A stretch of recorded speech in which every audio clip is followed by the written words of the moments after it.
Hilang itu harus lapor ke pemerintah setempat. Nah, untuk di Saudi ini ada suatu hal yang berbeda dengan di negara-negara lain. Kalau hilang itu karena pencurian, itu harus lapor polisi. Oke, assalamualaikum warahmatullahi wabarakatuh. Jumpa lagi bareng saya Ida Benjorer di part 2 mungkin ya ini. Masih dengan Pak Konsul Imigrasi di KJRI Jeddah. Kita bahas lagi tentang masalah TKI dan TKW di Arab Saudi ini. Mungkin sebelum bahas ini, dukung dulu channel ini dengan cara like dan subscribe dan juga share ke sosial media kalian. Dan jangan lupa mampir juga ke TikToknya, apa Pak namanya Pak?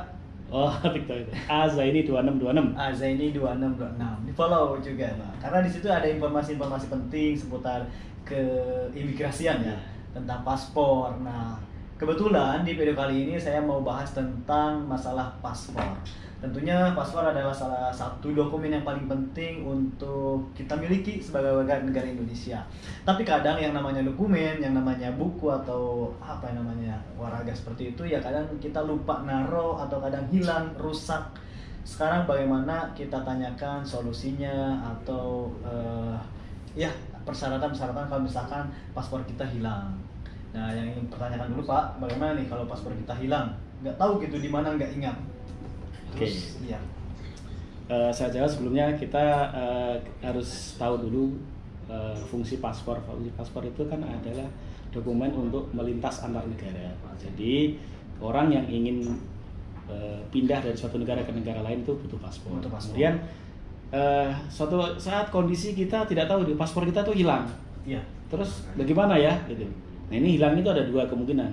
Hilang karena kita lupa naruh atau kesiksa atau manalah pokoknya itu. Satu lagi hilang karena pencurian, dicuri orang, dijambret seperti itu. Ada beda Maksudnya. Nah, kalau kita bahas pertama pada prinsipnya sih kalau hilang itu harus lapor ke pemerintah setempat. Nah, untuk di Saudi ini ada suatu hal yang berbeda dengan di negara-negara lain.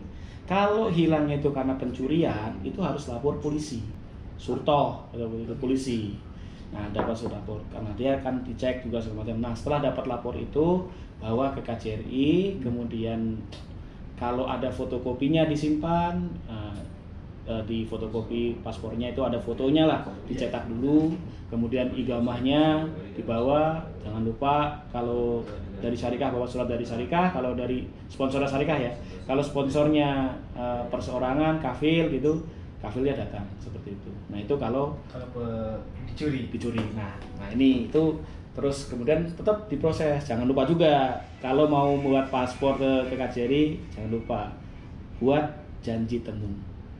Saat ini ya harus, karena di masa pandemi ini kan harus janji temu, dalam arti ngisi dulu biar juga memperlancar, datang nggak lama-lama, nggak ngisi di sini. Kalau janji temu itu jaraknya seminggu, sebulan atau nggak nyampe kan 3 hari langsung. 3 hari, paling lama seminggu sudah itu kok, sudah.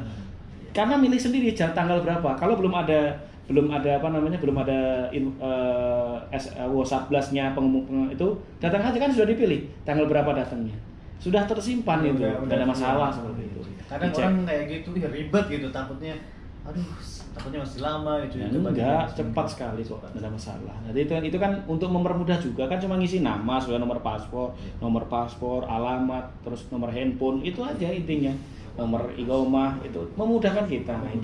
Nah, setelah itu datang ke KJRI kan udah ada jadi temu tanggalnya berapa, kemudian di foto, terus dapatlah kwitansi bayar. Nah, namanya hilang dan musibah, kena denda pula.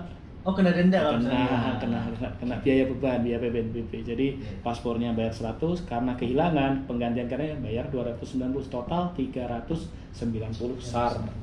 Nah, ini pada prinsipnya. Nah, terus kalau hilangnya lupa atau taruhnya di mana gitu. Nah, ini harus lapornya berbeda, bukan di polisi, ke Jawazat. Saya kira langsung aja ke KJRI gitu. Tidak, dia harus lapor ke Jawazat karena nanti kan dicek dulu. Dia lapor di Jawazat, paspor ini akan hilang. Karena akan berefek pada nagel maklumat. Seperti itu. Jadi mengurus namanya balak fukdan. Nah, itu harus tahu, dapat surat balak fukdan itu. Nah, saya tidak tahu juga seperti itu pengurusan biayanya berapa, tapi yang jelas seperti itu. Oh, berarti Nah, tidak harus melapor ke KJRI, melainkan ke ke Jawazat dulu kan biar kan data dokumennya kan terlapor, kemudian di Jawazat keluarlah itu nama datanya dia. Iya. Nah setelah itu baru kan peraturannya memang harus keluar dari pemerintah awal. Iya benar, seperti itu. benar juga sih. Kan data kita masuk ke Jawazat sini kan, jadi dilaporkan bahwa paspor saya yang nomor sekian, paspor saya dengan igomah ini, dia cek, oh paspor kamu ketahuan Benar, nomornya, iya, paspor ketahuan. Kalau saya harus dicari dulu baru ketahuan. Kalau itu kan nggak usah tunjukin igomah udah pasti seperti itu. Iya juga ya, saya kira ke KJRI gitu bisa langsung ngurus atau menerbitkan yang baru tring gitu. Enggak. Enggak, harus dilapor dulu nanti. Tetep. Nanti kalau tidak dilaporkan dulu banyak resikonya nanti seperti itu. Gimana nanti kena masalah dengan Jawazat, dinagel kafalahnya akan lama. Lebih baik lapor seperti itu. Nah, Benar sekali. syaratnya sama, balak fugdannya ada, kemudian igomah, ID kafil atau surat dari syarikat, terus datang bayarnya sama 390 seperti itu. Nah, jadi ya teman-teman kalau paspor hilang itu ribet pokoknya. Benar juga. Iya juga. Tapi jangan, tapi bukan berarti tidak bisa. Sebisa mungkin disimpan. Kalau sudah musibah mau gimana lagi? Seperti itu. Ini kan bukan hilang. Sekarang masalah paspornya rusak, misalkan kita naruh di pakaian ya. Iya. Kecuci juga itu. Kehujanan, kecuci, Iya. terus dicoret-coret anak. Nah, itu banyak gitu. Nah, itu kalau itu tinggal datang, Iya. bayarnya beda. Itu kena 150 dendanya, 100 itu. Nah, biasanya paspor itu teman-teman semuanya itu kan lama tuh 3 tahun nggak diganti, itu pasti akan rusak, itu lecak semuanya itu. Itu Iya, iya. termasuk lecak segala macam itu termasuk kategori rusak seperti itu. Jadi bisa diganti dengan Dari baru biayanya 250 real. Oh iya, ini biaya pembaruan paspor itu berapa sebenarnya? Kalau paspornya ada Ya, dan, semuanya, dan, dan lengkap. tidak rusak atau tidak hilang itu 100 real. Cuma 100 real. 100 real. Tuh kan banyak sih yang bertanya biaya pembaruan paspor itu berapa? Soalnya mereka menyangka sama kayak seperti igomah itu. Enggak, cuma 100 real saja. Cuma 100 real pembaruan. Terus gimana Pak? Kalau misalkan ada teman kita juga masih banyak yang paspornya itu bertahun-tahun nggak diperbarui. Ya janganlah seperti itu, nggak baik. Itu kan Itu kena itu nggak? Kena goromah juga? sebenarnya bukan kena garomo, itu nanti kategorinya kan kita cek. Namanya paspor itu kan kayak gini nih, ini kan Iya. contoh nih misalnya ini paspor nih. Yang berapa nih? Ah nih 2009. 2009. Ini udah rusak robek-robek ini, udah lihat ini. Nah, udah kena hujan segala macam, ini kategorinya sudah rusak kayak gini nih, kena Iya. hujan, luntur. Nah, kayak gini nih. Seperti ini kan. Ini kategori rusak. Udah nggak kebaca. Nggak kebaca ini nggak. Nah, ini kena denda namanya. Oh, kena denda. Jadi kenanya bayarnya total 150 real. Itu dendanya 100 real pembaruannya seperti itu. Berarti kalau yang tadi saya tanyakan juga Iya kan jadinya kayak gini kan. Nah, jadi lecak-lecak begini, kena hujan, kena air, masuk kantong. Ini kategori rusak seperti ini kategori rusak. enggak, misalkan kalau misalkan terlewat 3 bulan, 6 bulan Iya, nggak apa-apa. Pokoknya dalam 1 tahun itu tidak kategori rusak. Tapi kalau kita cek juga lah di belakangnya kan di sini coba teman-teman dibaca. Maksud saya iya dia nggak perbarui telat gitu kayak 1 tahun sampai 2 tahun sampai 10 tahun. Itu kan kita harus cek dulu, verifikasi dulu, tanyai kenapa. Iya. Terus kita cek dulu dokumennya dalam keadaan apa. Kebanyakan itu pasti dalam keadaan rusak. Keadaan rusak Iya. kebanyakan seperti itu.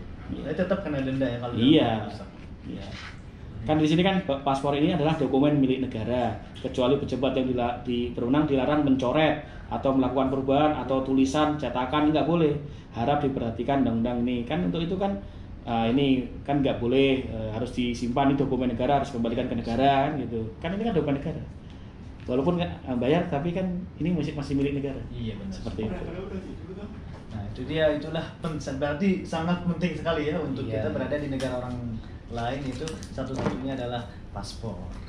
Nah itu berarti masalah kasus-kasus paspor yang Iya, resmi. resmi. Tapi di luar atau di balik dari itu juga masih banyak sih orang-orang yang warga negara Indonesia yang tinggal di Arab Saudi Iya. yang tanpa paspor.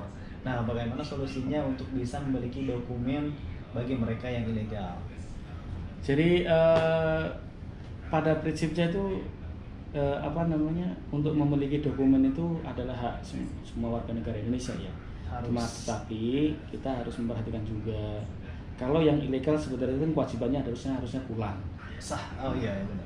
kewajiban kalau dia sudah suatu negara itu ilegal harus pulang. Nah, tapi gimana Pak? Nah kita kembali lagi kan bahwa teman-teman kita, kawan-kawan saudara kita tuh pengen mencari kehidupan yang lebih baik, bekerja di sini, ya silakan saja. Tapi manakala nanti pulang, ya ajukan aja SPLP. Itu kita berikan kok. Seperti itu. Nanti dengan proses exit mandiri, bayar beli tiket itu bisa juga.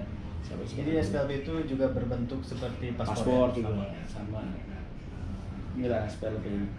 Oh, warnanya itu. Nah, ini SPLP ini. Seperti ini.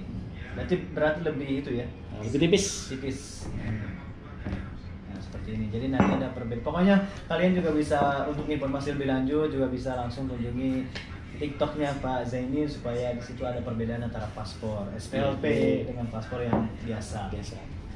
Oke Pak, terima kasih nih.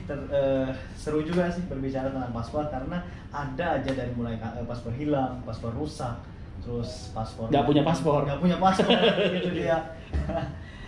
Terima kasih sekali lagi. Ya.